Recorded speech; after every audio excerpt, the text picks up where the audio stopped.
Hello प्यारे बच्चों, आज का जो हमारा टॉपिक रहेगा वो है रिलेशन। रिलेशन को जानने के लिए पहले हमें पता होना चाहिए cross product of sets, cross product of sets, ठीक है ना। क्रॉस प्रोडक्ट ऑफ सेट्स क्या होता है? प्यारे बच्चों, अगर हमारे पास दो सेट है, एक सेट है ए है और एक सेट बी है, ठीक है ना। अगर हमारे पास एक सेट ए है और एक सेट बी है जो कि नॉन एम्प्टी है, जिनमें कुछ एलिमेंट्स है, then cross product of these sets is represented by A cross B. उसमें क्या होते हैं? वो सारे ordered pairs x, y such that x belongs to a, y belongs to b, ठीक है ना। तो एक्चुअली में क्रॉस प्रोडक्ट में क्या होता है? क्रॉस प्रोडक्ट में ऑर्डर्ड पेयर्स आते हैं। ऑर्डर्ड पेयर्स जहाँ से हम पहला वाला एलिमेंट जो है पहले वाले सेट से लेते हैं और दूसरा एलिमेंट दूसरे वाले सेट से लेते हैं, ठीक है ना। एक एग्जांपल से समझते हैं कि क्रॉस प्रोडक्ट होता क्या है। फॉर एग्जांपल, मेरे पास a बराबर है 1, 2 एंड b बराबर है x, y, ठीक है ना। ये दोनों ही सेट नॉन एम्प्टी है। तो यहाँ पर हमारे जो सेट्स का क्रॉस प्रोडक्ट रहेगा a क्रॉस b, हमारे पास जो a क्रॉस b रहेगा उसमें वो सारे ऑर्डर पेयर्स आएंगे, ठीक है ना। यहाँ पहला वाला जो एलिमेंट है वो पहले से लेना है 1, x, ठीक है ना। और इसी तरह 1 को किसके साथ लेना है? 1, y, फिर 2, x, ठीक है ना, एंड 2, y। क्लियर? ये हो गया हमारा cross product of two sets. अगर हम a क्रॉस b निकालें तो इसमें ये सारे एलिमेंट आएंगे। सिमिलरली अगर हम b क्रॉस a निकालें, ठीक है ना, b क्रॉस a यानी b का क्रॉस प्रोडक्ट a के साथ निकालेंगे तो यहाँ पर क्या आएंगे? पहले b के एलिमेंट आएंगे। ये जो ऑर्डर्ड पेयर्स है ना, इनमें जो पहला एलिमेंट होगा वो b का एलिमेंट होगा। क्लियर? तो यहाँ पर b क्रॉस a में क्या आएगा? x, 1, clear, x, 2। सिमिलरली यहाँ आएगा y, 1 एंड y, 2, ठीक है ना, y, 1 एंड y, 2। तो ये हो गया हमारा a क्रॉस b और ये हो गया b क्रॉस a, ठीक है। तो a क्रॉस b में वो सारे ऑर्डर पेयर्स आते हैं जिनमें पहला एलिमेंट a का होता है और दूसरा एलिमेंट b का होता है, और b क्रॉस a में वो सारे ऑर्डर पेयर्स होते हैं जिनमें पहला एलिमेंट b का होता है और फिर a का होता है। अगर आप यहाँ पर देखोगे ये जो ऑर्डर्ड पेयर्स हैं, ठीक है ना, ये ऑर्डर्ड पेयर्स जो मेरे पास हैं, ऑर्डर्ड पेयर का मतलब क्या होता है? ऑर्डर्ड पेयर, ठीक है ना। ऑर्डर्ड पेयर क्या मतलब होता है? अगर हमारे पास x, y बराबर होता है a, b, इसका मतलब है x बराबर होगा a और y बराबर होगा b, ठीक है ना। तो पहला वाला पहले के बराबर होगा और दूसरा वाला दूसरे के बराबर होगा, ठीक है ना। आप इसको नोट डाउन कर लो so that we can go for the next slide.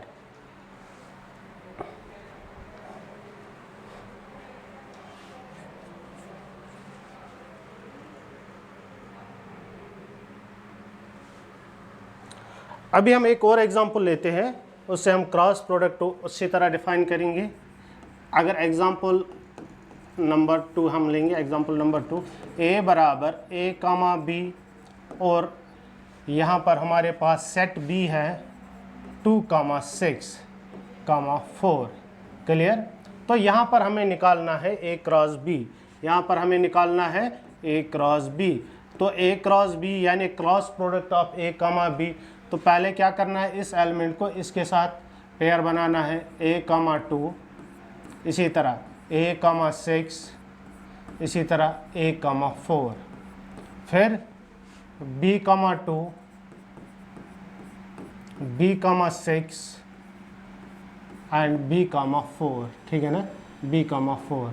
तो ये हमारा हो गया a क्रॉस b, ठीक है। अगर हम b क्रॉस a निकालेंगे इसमें, यानी जो b है उसको आगे लाना है, b क्रॉस a में आएगा 2, a, ठीक है ना, 2, b, इसी तरह फिर 6, a, फिर 6, b and 4, a and 4, b, clear. तो ये हमारा है B क्रॉस A। यहाँ पर मैंने A क्रॉस B निकाला और B क्रॉस A निकाला। अगर आप देखेंगे A cross B is not equal B cross A। यहाँ पर A cross B cross A के बराबर नहीं है, ठीक है ना। यहाँ पर A क्रॉस B और B क्रॉस A के बराबर नहीं है। A क्रॉस B में अगर हम देखेंगे, अगर हम A क्रॉस B में देखेंगे, यहाँ A, 2 है, लेकिन यहाँ 2, A है, तो ये दोनों बराबर नहीं होंगे। बट अगर हम देखेंगे नंबर 1, नंबर 2 अगर हम देखेंगे n of A cross B बराबर है n of B cross A। इसका मतलब क्या हुआ, जो कोऑर्डिनलिटी है A क्रॉस B की और B क्रॉस A की, वो दोनों की बराबर है। यानी जितने एलिमेंट A क्रॉस B में हैं उतने ही B क्रॉस A में होंगे। नंबर बराबर है, कोऑर्डिनलिटी बराबर है, but the elements are different, ठीक है ना। ये बात याद रखना है। यहाँ पर दोनों एलिमेंट्स, दोनों में नंबर ऑफ एलिमेंट्स बराबर है, लेकिन जो एलिमेंट्स है वो डिफरेंट है। यहाँ पर कितने एलिमेंट्स हैं, 6, दोनों में 6 एलिमेंट है। 1 2 3 4 5 6, यहाँ भी 1 2 3 4 5 6।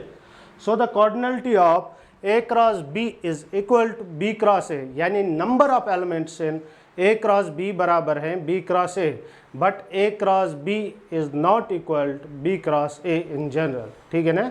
तो यहाँ पर हमने देखा A क्रॉस B और B क्रॉस A। अगर हम इसके आगे देखें, पहले आप इसको नोट डाउन कर लो so that we can go for the next.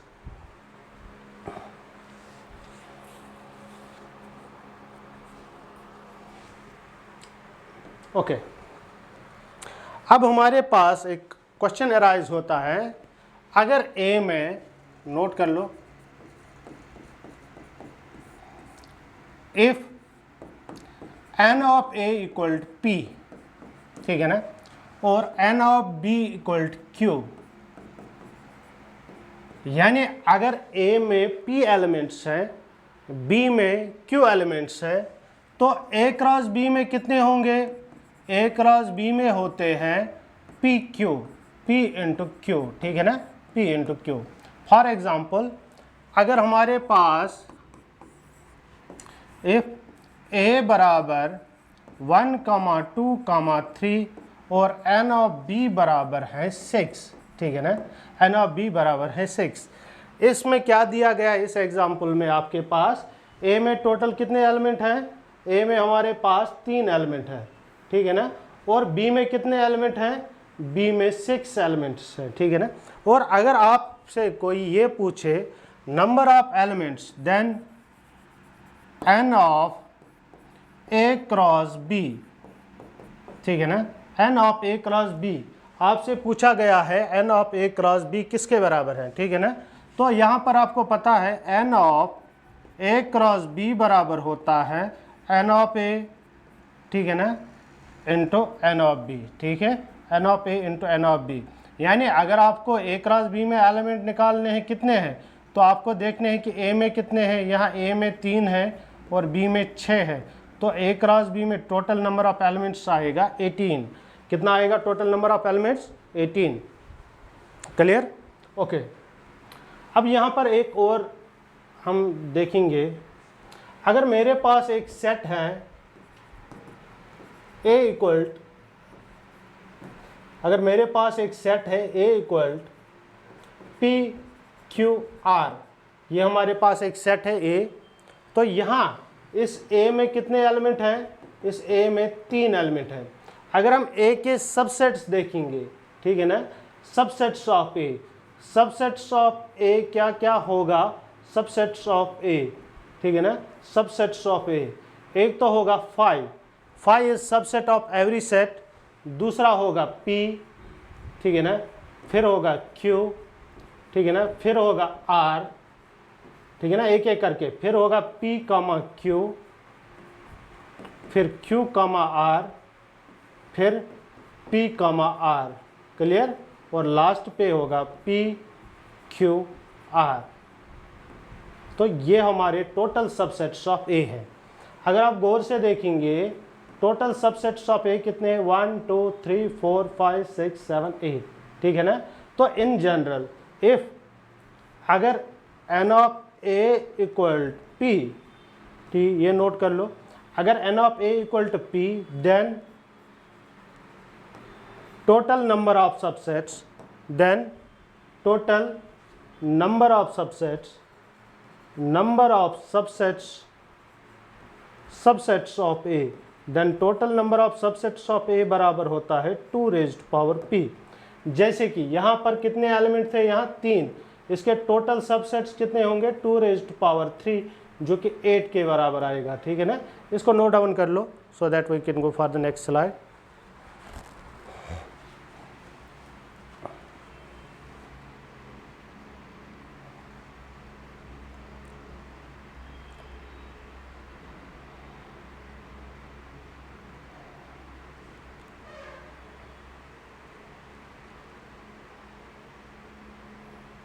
Okay अब हमारे पास नेक्स्ट टॉपिक जो है, जो मेन हमारा टॉपिक रहेगा वो रिलेशन है, ठीक है ना। रिलेशंस होता क्या है, क्लियर। रिलेशन होता क्या है, रिलेशन में होने चाहिए 2 चीज़ें, ठीक है ना। यानी यहाँ हम सेट की बात कर रहे हैं, अगर आपको कोई भी रिलेशन डिफाइन करना है उसके लिए 2 सेट होने चाहिए। जैसे हमारे डे टू डे के लाइफ के रिलेशंस हैं, वहाँ भी 2 लोग होने चाहिए रिलेशन के लिए, यहाँ पर हमारे साथ 2 सेट होने चाहिए। तो पहली condition, if you want to build a relation there should be 2 sets, हमारे पास 2 सेट होने चाहिए, क्लियर। मान के चले एक सेट ए है और एक सेट बी है, क्लियर। एक सेट ए है और एक सेट बी है, मुझे इन 2 सेट के बीच में रिलेशन बनाना है। फॉर एग्जाम्पल इस सेट में 1 2 3, यहाँ 6 8 10 है। अब उन दोनों के बीच का जो रिलेशन मुझे बनाना है, वो रिलेशन का कुछ कंडीशन तो होना चाहिए, क्योंकि रिलेशन बहुत प्रकार का होता है, बहुत सारे टाइप का रिलेशन होता है। मान के चले मैंने इन दोनों के बीच में रिलेशन बनाया x, y, ठीक है ना। वो सारे ऑर्डर्ड पेयर्स, x कहाँ से लेना है, x a से लेना है और y कहाँ से लेना है, b से। और कंडीशन क्या है, कंडीशन है अगर आप इनको ऐड करेंगे वो एवन आना चाहिए, ठीक है ना। x को a में से लेना है, y को b में से लेना है, क्लियर। मैंने क्या किया, एक सेट a ले लिया और एक सेट b ले लिया, ठीक है ना।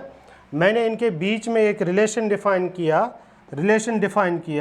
रिलेशन यहाँ पर डिफाइन किया कि अगर आप x a से उठाओगे, y b से उठाओगे तो ऐड करने से एवन आना चाहिए, ठीक है ना।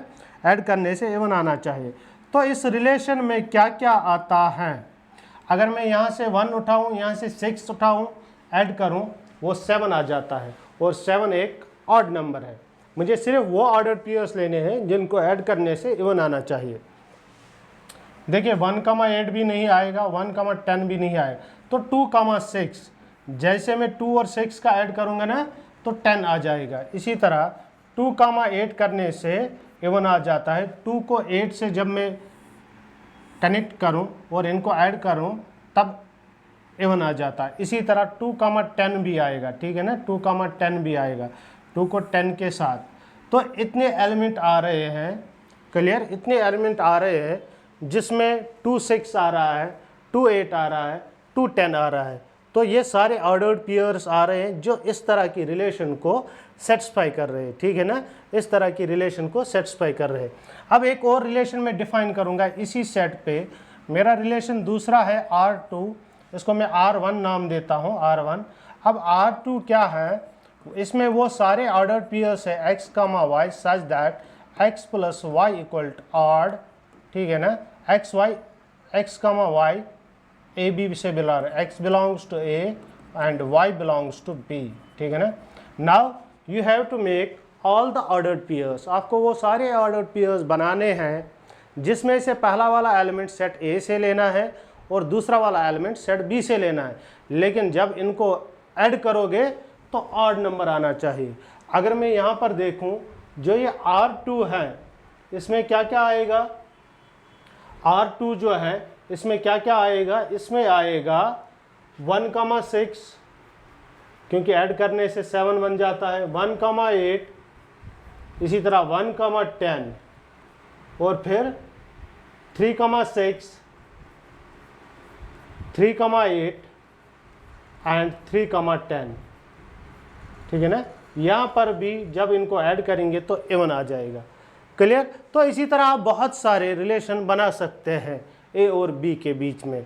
तो रिलेशन के लिए एक नेसेसरी कंडीशन है, ज़रूरी होने चाहिए दो नॉन एम्प्टी सेट्स, और एक रूल होना चाहिए। वो रूल क्या करता है, ए के एलिमेंट्स को बी के एलिमेंट्स से कनेक्ट करता है। तो ये था हमारा रिलेशन। अब अगर हम इसका डेफिनेशन देखेंगे, इसको कैसे डिफाइन करेंगे, यहाँ पर अगर हम इन दोनों सेट का क्रॉस प्रोडक्ट देखेंगे, ए क्रॉस बी, ठीक है ना। अगर मैं ए क्रॉस बी लिखूंगा तो वो आएगा 1,6, 1,8, 1,10, ठीक है ना। इसी तरह आएगा 2,6, 2,8 एंड 2,10, ठीक है ना। इसी तरह 3,6, 3,8 एंड 3,10। क्लियर। ये मेरा रिलेशन आएगा, ये मेरा ए क्रॉस बी आएगा, ठीक है ना, क्रॉस प्रोडक्ट। अगर आप क्रॉस प्रोडक्ट और रिलेशन का आपस में कनेक्शन देखेंगे, इनका क्या कनेक्शन है, देखिए रिलेशन में आया 2,6 एक एलिमेंट, इस रिलेशन 1 में 2,6 आया, 2,8 आया, 2,10 आया। देखो वो यहाँ पर है 2,6, 2,8, 2,10, ठीक है ना। एक और रिलेशन में देखो 1,6 आया, 1,8 आया, 1,10, तो ये भी यहाँ प्रेजेंट हैं। अगर आप गौर से देखेंगे, जो भी एलिमेंट कोई भी रिलेशन में आएंगे, अगर आप कोई सा भी रिलेशन डिफाइन करेंगे, जो उसमें एलिमेंट्स आएंगे वो क्रॉस प्रोडक्ट में होंगे ही होंगे, ठीक है ना। तो यहाँ से हम बता सकते हैं जो कि रिलेशन होता है वो क्रॉस प्रोडक्ट का सबसेट होता है, और यही प्रॉपर्टी हम डेफिनेशन के यूज़ करते हैं। यहीं से हम बताते हैं जो कि हमारा रिलेशन होता है वो सबसेट होता है, relation is subset of cross product, ठीक है ना। क्रॉस प्रोडक्ट रिलेशन क्या होता है, वो सबसेट होता है क्रॉस प्रोडक्ट का। तो ये हमने डेफिनेशन देखा और एक एग्जांपल से भी हमने इसको एनालाइज किया। क्या रिलेशन होता है, सबसेट ऑफ क्रॉस प्रोडक्ट, या ऐसे भी आप बोल सकते हैं relation is a rule which connects elements between two sets, ठीक है ना। एक रूल होता है जो दो सेट के एलिमेंट्स को कनेक्ट करता है। क्लियर। आप इसको नोट डाउन कीजिए so that we can go for the next.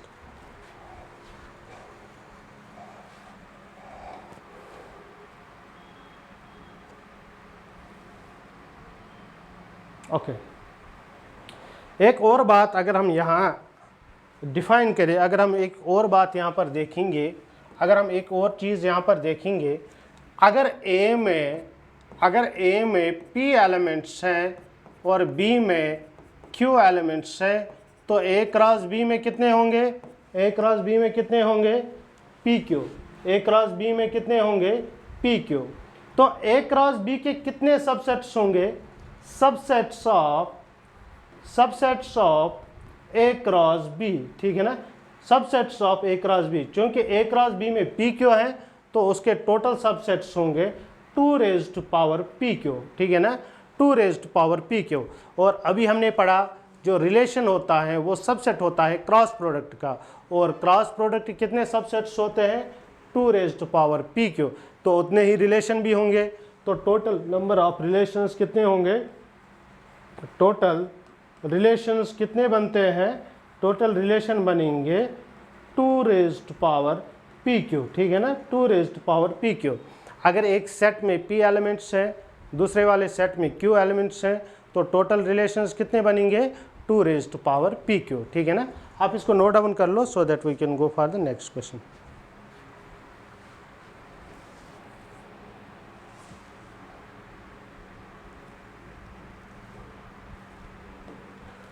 अब देखिए हमारे पास एक नेक्स्ट टॉपिक है, उसको बोलते हैं रिप्रेजेंटेशन ऑफ रिलेशन, ठीक है ना, रिप्रेजेंटेशन ऑफ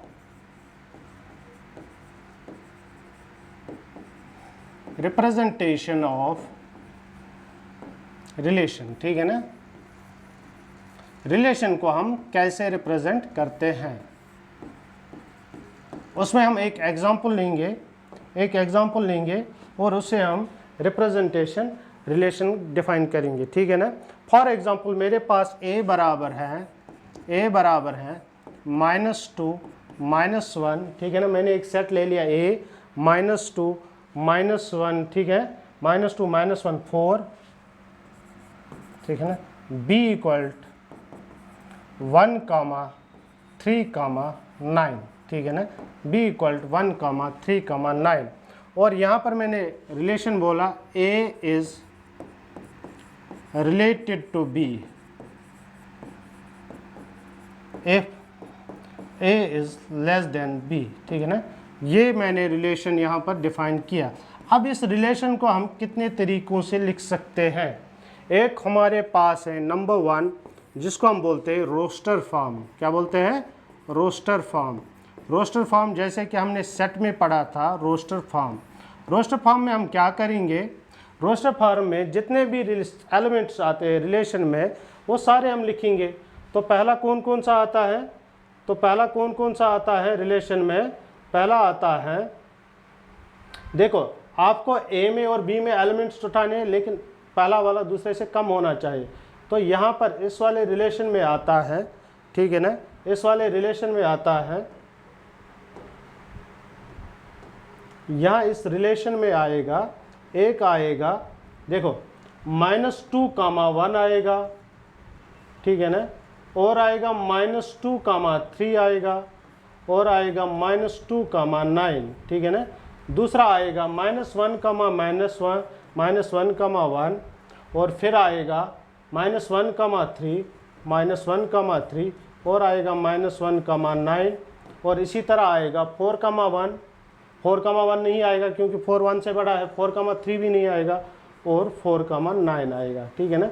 तो अगर आप इस तरह रिप्रेजेंटेशन को रिलेशन को रिप्रेजेंट करते हैं, इस फॉर्म को बोलते हैं हम रोस्टर फॉर्म, ठीक है ना, रोस्टर फॉर्म। अब एक और तरीके से हम इसको रिप्रेजेंट कर सकते हैं, जिसको बोलते हैं बिल्डर फॉर्म। क्या बोलते हैं? बिल्डर फॉर्म, ठीक है ना, बिल्डर फॉर्म। बिल्डर फॉर्म में आपको क्या करना है, आप लिखेंगे, ठीक है ना, आप लिखेंगे R में वो सारे ऑर्डर पेयर्स आते हैं x, y such that x is less than y, x belongs to A, y belongs to B, ठीक है ना, इसको बोलते हैं बिल्डर फॉर्म। क्लियर? जो हमारा थर्ड रिप्रेजेंटेशन होगा, एक और तरीके से हम इसको रिप्रेजेंट करते हैं, उसको बोलते हैं एरो डायग्राम। क्या बोलते हैं? Arrow diagram. थर्ड रिप्रेजेंटेशन को हम बोलेंगे एरो डायग्राम, ठीक है ना, एरो डायग्राम। देखो आपको क्या करना है, यहाँ सेट के एलिमेंट्स लेने हैं -2, -1, 4, और यहाँ लेना है 1, 3, 9। अब देखना है कि कौन किससे रिलेटेड है। देखो -2 1 से भी रिलेटेड है, इससे भी रिलेटेड है, तो लेकिन यहाँ एरो डालना है, ठीक है ना, ऐसे। और इसी तरह -1 रिलेटेड है, इससे भी कम है, ठीक है ना, और इससे भी कम है, और 4 का 9 से। इस वाली रिप्रेजेंटेशन को बोलते हैं हम एरो डायग्राम। अब इसके बाद और भी 2 तरह के रिप्रेजेंटेशन हैं जिनसे हम रिलेशन को रिप्रेजेंट करते हैं। आप इसको नोट डाउन कर लो so that we can go for that.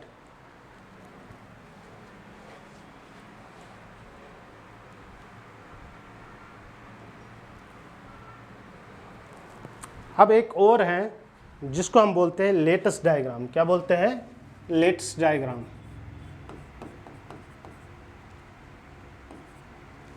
यहाँ पर एक और है जिसको हम बोलते हैं लेटेस्ट डायग्राम।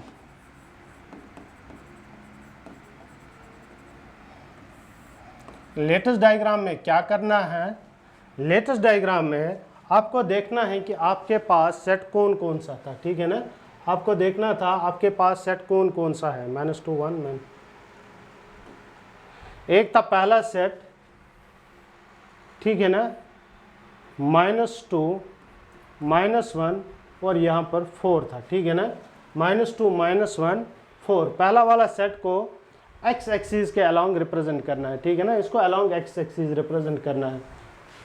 दूसरा सेट जो हमारे पास वो है 1, 3 और 9, ठीक है ना। तो आपको क्या करना है, जो सेट A होगा इसको अलोंग x एक्सिस रिप्रेजेंट करना है, ठीक है ना, और सेट B को अलोंग y एक्सिस रिप्रेजेंट करना है। उसके बाद क्या करना है, उसके बाद एक लाइन डालनी है पैरेलल टू y एक्सिस, जहाँ जहाँ ये एक्स एक्सिस को कट कर रहा है, ठीक है ना, जहाँ जहाँ एक्स एक्सिस को कट कर रहा है, ठीक है। तो ये सारे पॉइंट्स। अब आप अगर ये पॉइंट देखेंगे, इसके कोऑर्डिनेट्स होंगे -2,1। अगर आपका -2,1 रिलेशन में है, यहाँ डॉटेड सर्कल बनाना है, ठीक है ना, डॉटेड सर्कल बनाना है। अगर नहीं है तो ऐसे ही छोड़ना है। जैसे कि यहाँ -1 और ये आएगा 1, हाँ है, -1 इज़ लेस देन -1, तो ये लेना है, ठीक है ना। इसी तरह यहाँ अगर हम देखेंगे ये 1x4 ये नहीं आएगा, ये वाला आएगा -2,3 ये आएगा, -1,3 आएगा, ठीक है ना, 3,4 आएगा, ठीक है ना। जो जो आएगा वहाँ ये नहीं आएगा, ये 4,3 है ना, ये नहीं आएगा। इसी तरह अगर हम ये देखें, ये -2 है, ये 9 है, ये आएगा, -1,9 आएगा। इसी तरह ये 4,9 आएगा। तो जो जो एलिमेंट आ रहे हैं जहाँ पर, वहाँ आपको डॉटेड सर्कल बनाना है, ठीक है ना, डॉटेड सर्कल बनाना है। इसके बाद हमारा जो नेक्स्ट है उसको बोलते हैं ट्यूब्यूलर फॉर्म। क्या बोलते हैं? Tubular form. ट्यूब्यूलर फॉर्म में हम क्या करते हैं? ट्यूब्यूलर फॉर्म में हम क्या करते हैं? हम सेट ए के एलिमेंट्स देखते हैं, सेट ए के एलिमेंट्स, ठीक है ना। हम सेट ए के एलिमेंट्स देखते हैं, या आर लिखते हैं। अब ए में क्या क्या है? ए में है -2, ठीक है ना, -1 और 4, क्लियर। और सेट बी के एलिमेंट देखेंगे, बी में क्या है? 1 है, 3 है, 9 है, क्लियर। अब देखना है क्या, अगर हम इसमें देखेंगे ना, यहाँ से -2 1, -2 लेस देन 1, अगर आपका रिलेशन में आ रहा है तो 1 लिखना है, अगर नहीं आ रहा है तो 0 लिखना है। जैसे कि -2 less than 3 1, -2 less than 9 1, -1 less than 1 1, -1 less than 1 1। अगर हम 4 लेस देन 1 है नहीं, तो यहाँ 0 लिखना है। 4 लेस देन 3 0, 4 लेस देन 9 यहाँ पर 1 लिखना है। तो ये वाला जो फॉर्म है इसको बोलते हैं ट्यूब्यूलर फॉर्म। ट्यूब्यूलर फॉर्म में आपको क्या करना है? आपके जो ए के एलिमेंट्स हैं वो यहाँ पर लिखने हैं, आप पहले वाले ये वाले कॉलम में, और जो आपके सेकंड वाले एलिमेंट्स हैं दूसरे सेट के, वो पहले रो में लिखने हैं। और जहाँ पर वो इंटरसेक्ट कर रहे हैं, अगर वो पॉइंट आपके रिलेशन में है तो 1 लिखना है, अगर नहीं है तो 0 लिखना है, ठीक है ना। होप आपको ये रिलेशन का पहला टॉपिक जो है समझ आया होगा। इसमें अगर कोई भी डाउट है तो आप हमारे कमेंट सेक्शन में लिखेंगे। नेक्स्ट लेक्चर में हम रिलेशन के जो टाइप्स हैं उनको डिस्कस करेंगे, ठीक है ना। Thank you, have a nice day.